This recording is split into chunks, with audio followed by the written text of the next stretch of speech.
us that day. We took him out to the place where we usually take the pictures at the airport, where it was green grass and blue sky.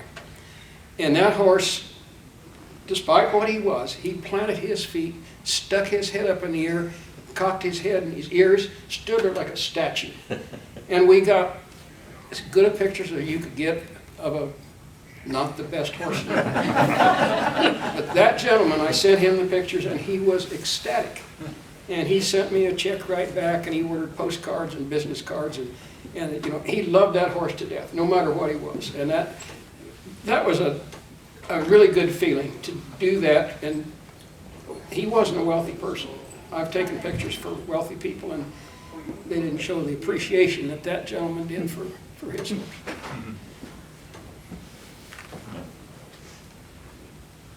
I'll throw this out to all of you.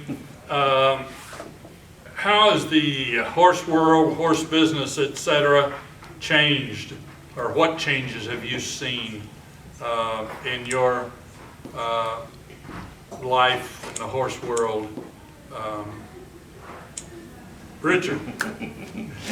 Well, I'd say the first thing, when I started, 80% of their customers were men. They were trainers. They were in business. And now probably 80% of I'm retired now, but probably 80% were women, and in this area, very few. And secondly, you know, when I started, I shot saddlebreds, walking horses, standardbreds, and now there's hardly any of those around. You know, when I started doing the quarter horses, and around here, that's all there was to do basically to make a living was the quarter horses. But one thing that's changed in horses, I think, is when I used to go to Sonny Thompson's, and Danny Sullivan and I, we were young, and we'd dally those colts up. Never had a halter on them in their life, you know, run them through the stocks and put a halter on them and dally up, and they'd pull back and lunge forward, and we'd trim their feet. But almost all of them toed out behind, and they had a whole lot of flair on the outside of their hind feet. And 50 years later now, or 40 years later, that was 74 or somewhere along in there. If anything, some of them are bow-legged and towing in, you know, behind. They've really changed the breed, and I think a lot of it was so they could stand prettier, you know. Well, all 4 feet headed the same direction, you know, but to handle themselves, they would just, if they tried to slide, they were going to slide like that. That's a big change I saw. Frank, give us some of your experiences. Well, one of the things that sticks out in my mind as far as changes, when I started showing horses was in '61, and I could take a horse, let's say a young horse, still in the junior division, 4 or under, if he was rideable, I'd go to the office and enter him in the Western Pleasure. And maybe if he was a little further along, I'd enter him in the Working Cow Horse, or the Western Riding, or the Reining. Might enter 5 and show him the halter. I'd go in there and enter him in 5 events or so and pay their entry fee and go back and brush him up and saddle him up, or what, probably if his halter, just leave him no saddle on and go show him the halter and then go on. Now you hardly ever see what I consider a true all-around horse. And like it or not, I've always been an all-around horse guy. And I've always been a hands-on guy. I never hired a trainer, ever. Started my own colts, showed my own horses. And so it's, of course, Greg's a trainer, but trainers are really heavily involved, in my mind, in horse shows. You'll see a pleasure horse going around the arena in the class, and there's usually a trainer standing there on the fence coaching them as they go by. And even in a halter class, you'll see guys signaling them, need to move this foot or that foot. And in some ways, I think that's a detriment to the exhibitors, because at least from my experience, I learned the hard way, and you develop more of a desire to learn and do on your own. My way, a poor guy could do anything anybody else could do. Now I'm not so sure. And that's disappointing. So I'll just kind of expound on this a little bit of what Frank's talking about. So when AQHA started the versatility stuff here 3 or 4 years ago, whatever we're into it, that is why it has become so popular, is simply what Frank's talking about. Because 90% of your people that are gravitating towards the versatility stuff is that they can go show in a bunch of classes. So them horses that we're doing the versatility on are not as specialized as what, say, we were talking about the reiners or the pleasure horses or whatever. So I do all of it. But so anyway, you cannot take a horse that you can win with it in the pleasure and make a versatility horse out of him, because he is not physically able to do it, because we took in and made him this one-dimensional deal. And so it don't make any difference whether we're talking the pleasure or the reining horses or what we are talking about. We've made them so one-dimensional, that is all they can do. And so the way this stuff has been going, and the versatility is probably 6, 7, 10 times more popular with the run-of-the-mill people than your, saying, your AQHA shows are. That our versatility shows will be twice as big as what an AQHA show. We also run shows with. So we've got a show coming up here in Hutchinson this next weekend.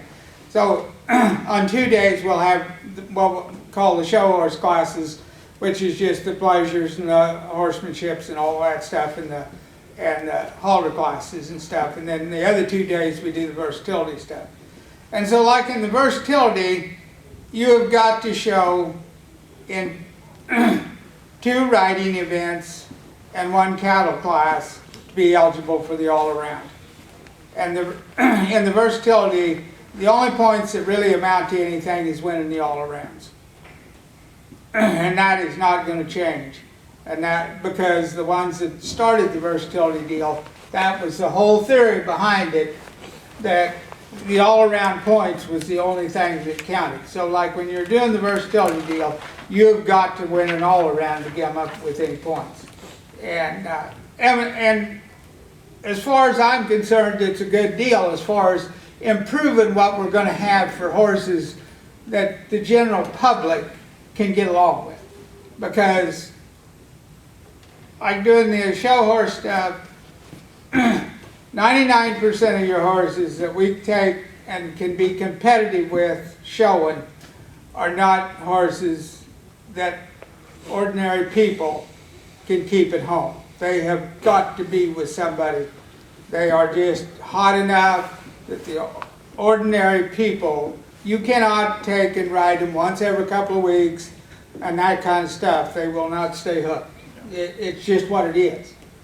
And so when the versatility deals got started, so it's basically we've got a whole different set of horses that we use. In fact, I got 2 sets of horses. I've got a set of show horses that the people that we've got to do the show horse part of it, and then we've got another set of horses that we do the versatility with deal. And it's totally 2 different sets of horses. So if somebody's going to come and buy a horse and they want to do the versatility, this is the kind of horse I've got to have to go make him be competitive.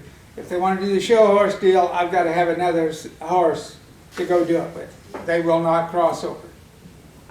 So that's just kind of talking about what Frank's talking about and what he's enjoyed through his life, and the difference of how stuff has progressed through the years and stuff. Greg, when you're talking about points, are you talking about AQHA points? AQHA points, because the versatility is a full-fledged AQHA deal.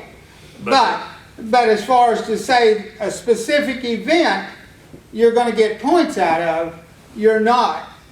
It's the all-around. It's ranch horse versatility points that you get it's the all-around. that you get by you win or place in And the so, all-around. like, say you got to show in 3 events and 1 cow horse, then you can go show the halter. So we do the ranch riding, the ranch trail, like the amateurs do the boxing it's called box, drive, box, so you box them on one end and then drive them to the other end and box them on the other end. And then they got the cow horse deal for the amateur with it, so, and then we do the cutting, and then you do the halter. And, but you've got to show in one cow event to be eligible to do the halter, and then that's what gets you eligible to be in the all-around. Until you do them 3 classes and the halter, you cannot even show in the halter until you've done that to be eligible for the all-around.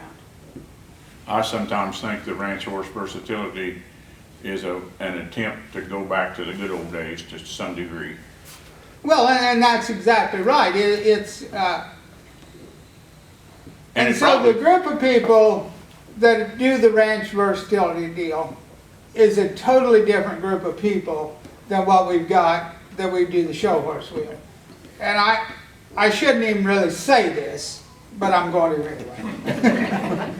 So, most of the people that gravitate towards the show horse end of the deal are a wealthier group of people than what the people that are going to the versatility, that come and do the versatility deal.